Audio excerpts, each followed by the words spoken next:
자기 십자가를 지고 주의 길을 따르며 헌신한 제자의 삶이 되게 하여 주옵소서. 또 감사의 물드리는 손길이 있습니다. 저희 작은 매형 이야기를 잠시 할까 합니다. 저희 작은 누님과 결혼할 당시 모 회사의 과장이었습니다. 총각 과장이었으니까 꽤 일을 잘하셨던 것 같습니다. 인정을 받으셨던 것 같습니다. 그러다가 그냥 계속 직장 생활을 하지 아니하시고 좀 정리를 하시고 사업을 시작했습니다. 몇 가지 이렇게 좀 업종을 바꾸면서 사업을 하시다가 한 정치인을 만났습니다. 한 정치인을 만났는데 이 정치인은 나중에 장관까지 하신 분이에요. 그런데 그분을 이제 따르기로 작정을 하고 헌신적으로 따랐습니다. 제 기억으로는 무슨 상무위원인데 뭐 하는 건지 모르겠습니다. 아마 이런 직함을 하나 준 것 같아요. 상무위원, 지역구 거기에 상무위원인지 모르겠습니다. 아무튼 상무위원. 근데 결과적으로는요, 재산도 날리고 건강도 잃었습니다. 왜냐하면 그런 사람이, 저희 매형 같은 사람이 한둘이 아니었을 거예요. 그러니까 사람을 모을 때에 나를 따르면 굉장히 힘들고 재산을 날릴지도 몰라. 그럼 아무도 안 따를 겁니다. 건강을 잃을지도 몰라. 그럼 누가 그 사람을 좋아하면서 따를 수가 있겠습니까? 보통 사람들을 모을 때는 장밋빛 미래에 대해서 이야기를 하고 그죠? 이루지도 못할 때로는 약속도 하고 그러는 거 아니겠습니까? 참 안타깝게도 결국 건강까지 해쳐서 저희 매형께서 40대 중반에 간경화로 너무 가로도 하고 원래 또 집안적으로 간이 나빴는데 세상을 떠나고 말았습니다. 그래서 한 사람 잘못 따랐다가 제 누님이 그냥 과부가 돼버린 것이에요. 참 어떤 일에 헌신을 하고 누구를 따르면서 참 만족을 느끼는 경우도 있지만 또 어떤 경우는 굉장히 남는 것이 허무감밖에 없는 경우들도 있습니다. 오늘 예수님께서는 사람을 많이 모으는데 전혀 관심이 없었습니다. 만약에 그랬더라면 많은 것을 보장하고 그들의 마음을 흡족하게 여길 수 있는 그런 것들을 많이 제시를 했을 것입니다. 친목단체 회원을 모집할 때 너무 재미있고 그럴 거 아니에요. 그죠? 무슨 동호회 같은데 그러면 몸에 건강에도 좋고 참 정말 우리끼리 친목하면서 굉장히 우리의 외로움도 달랠 수 있고 그런 거 아니겠어요? 또 종교단체도 아닙니다. 예수님께서는 제자 공동체를 원하셨습니다. 그리고 나를 따르려면 오늘 너무나도 섬찟한 말을 하는 겁니다. 자기 십자가를 지고. 예수님은 애당초 이렇게 제자들을 모으셨습니다. 끔찍한 말이죠. 유대인들에게는 거리끼는 것이라, 너무 저주스러운 것이라, 십자가를 지고 나를 쫓아라. 근데 요즘 우리가 신앙생활을 하고 교회 오면서 십자가를 지고 이 말이 와닿습니까? 와닿습니까? 별로 와닿지가 않는 경우도 있습니다. 이 흉측한 유대인들을 십자가만 떠올리면 도저히 그들의 마음속에는 불편해서 견딜 수 없을 정도로 심한 거부감을 일으키는 십자가를 지고 나를 따를 것이니라. 그렇게 예수님께서 말씀하셨습니다. 사람을 모으려고 그러셨던 것은 전혀 아닙니다. 이제 본문에 들어가기 전에 아예 결론을 말씀드리겠습니다. 예수님을 십자가를 지고 따르는 것보다 이 세상에 가장 행복한 일은 없어요. 가장 만족한 일은 없습니다. 이 세상 사람 누구를 따라도 결국은 실망을 가질 수 있고요, 배신감도 느낄 수 있고 허무함도 느낄 수 있습니다.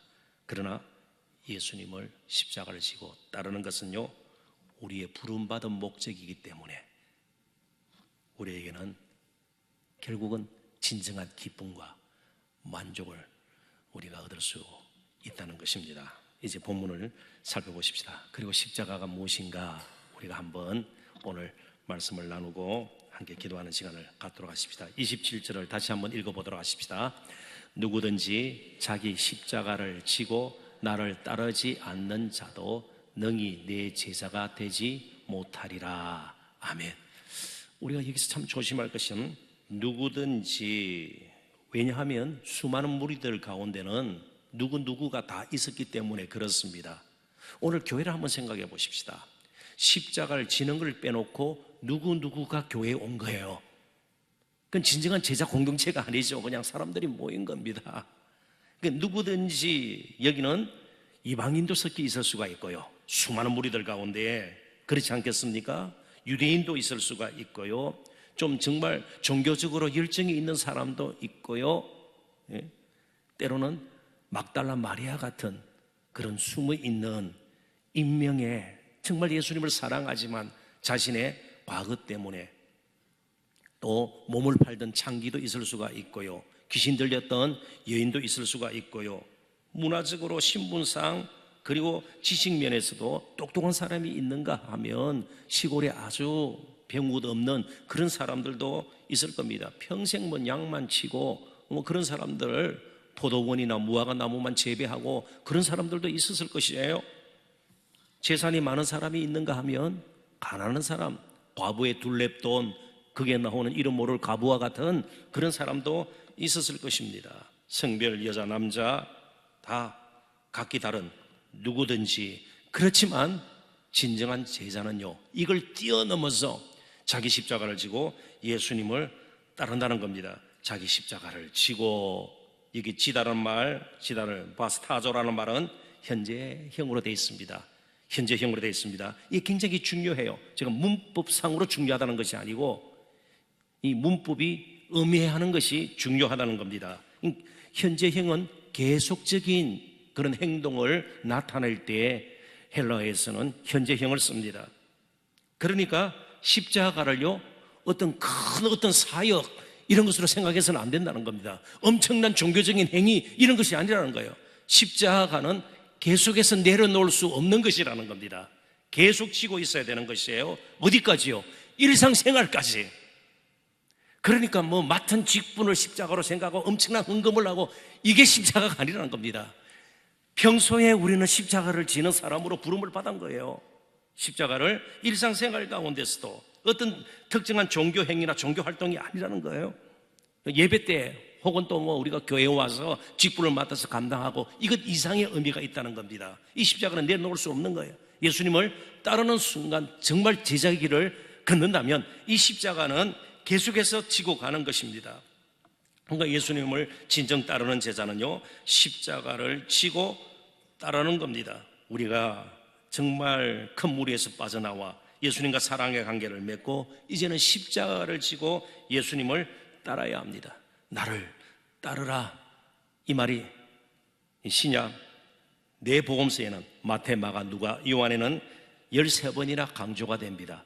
예수님은 자신을 따르는 것이 굉장히 중요하다는 것을 강조를 하고 있습니다. 왜냐하면 당시 랍비 세계, 그러니까 율법 선생들의 가르침은 대부분 이런 식이었습니다. 유명한 랍비들의 말을 인용해서 어느 랍비가 이렇게 이야기했다.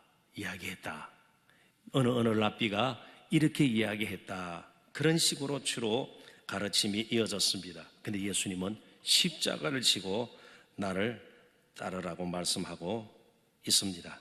그래서 우리가 이번에 시작하면서 소개받았던 책의 저자 스티븐 로슨의 말을 또 조금 인용을 할까 합니다. 화면을 한번 보시죠. 주님이 우리를 따르시는 것이 아니다. 우리가 주님을 따라야 한다. 기독교는 단지 어떤 주장이나 행위 규범을 따르는 것이 아니라 그리스도를 따르는 것이다. 우리가 주님을 따르는 것이에요. 나의 길을 가는데 주님이 도와주시고 뒤치다꺼리하고 이 정도가 아니라는 겁니다. 우리가 주님을 따라야 하는 겁니다. 때로는 어디로 가야 될지를 몰라요. 어떤 일이 앞에 놓여 있는지 몰라요. 그럼에도 불구하고 지속적으로 자기 십자가를 지고 우리 주님을 따라야 합니다. 이 말은 더 이상 자신에게 익숙하고 편리하고 유익했던 길을 가는 것을 멈춰야 된다. 그런 의미가 있는 겁니다. 그게 자기 부인이에요. 누가복음 9장 23절 같이 한번 읽어보십시다. 다 같이 읽어볼까요? 누가복음 9장 23절. 또 무리에게 이르시되 아무든지 나를 따라오려거든 자기를 부인하고 날마다 제 십자가를 지고 나를 따를 것이니라. 아멘. 자기 부인이 돼야 십자가를 지고 예수님을 따를 수가 있는 겁니다. 자신에게 익숙하고 지금까지 걸어왔던 길, 편리했던 길, 나에게 안전을 보장했던 길, 유익했던 길, 여기서 벗어나지 않는 이상은 십자가를 질 수도 없고 예수님을 끝까지 따를 수도 없는 것입니다. 정말 십자가를 저희들이 제대로 지려면 가던 길을 이제는 멈추는 결단이 있어야 될 것입니다. 이제 그렇다면 십자가가 뭘까요? 십자가를 지고 그랬습니다. 십자가 도대체 뭘까요? 십자가 무슨 사명이나 직분 이상의 의미가 있다는 것을 제가 말씀을 드렸습니다. 그죠? 날마다 져야 하는 것이기 때문에, 날마다 져야 하는 것이기 때문에, 자, 그렇다면 이 십자가는 옛 생활 방식을 버리고 새로운 삶의 방식을 따라 하루하루를 사는 것입니다.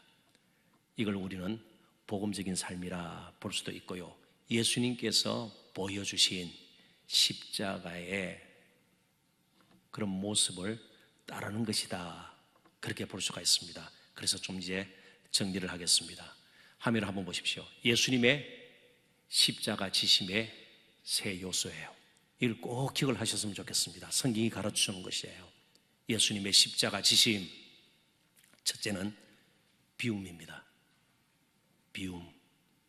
내가 누군데 아직 십자가 지었다가 조금 내려놓았던지 그렇습니다. 비움이에요. 그러니까 예수님께서는요, 하나님과 동등됨을 취하지 아니하시고, 그러니까 내가 누군데, 그럴 때 우리는 마음속에서 답을 찾아야 합니다. 십자가 진 사람, 그렇게 하면 됩니다. 내가 누군데 십자가 진 사람이에요.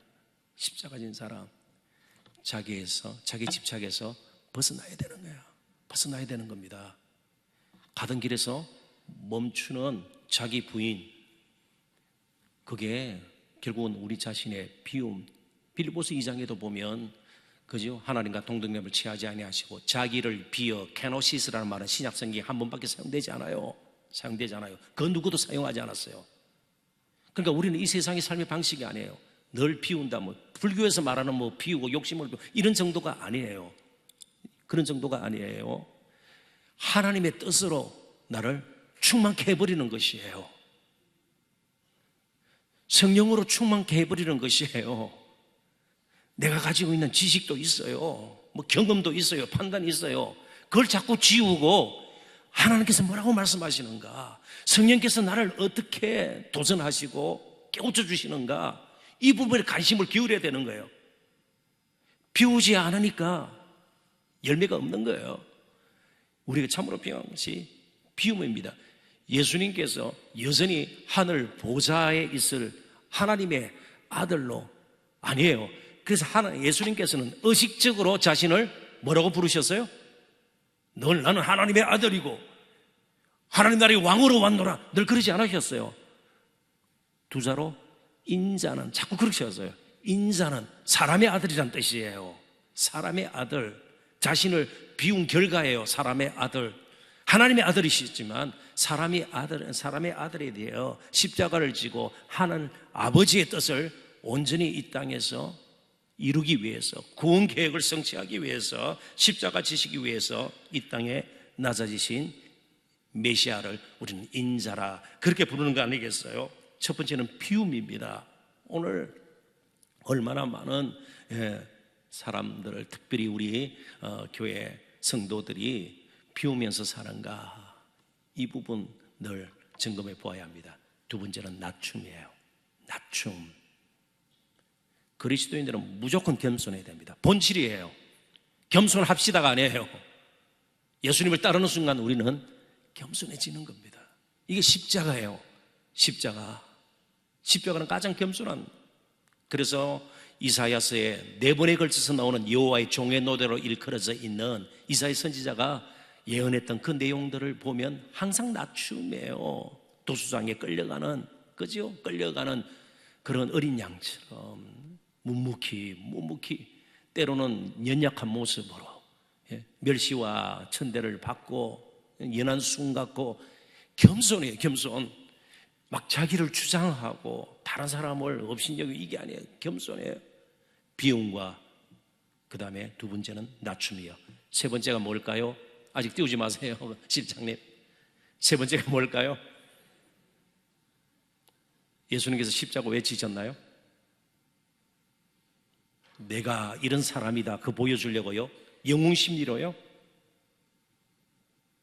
다른 사람을 위해서. 그게 희생이고 헌신이지요. 세 번째가 드림입니다.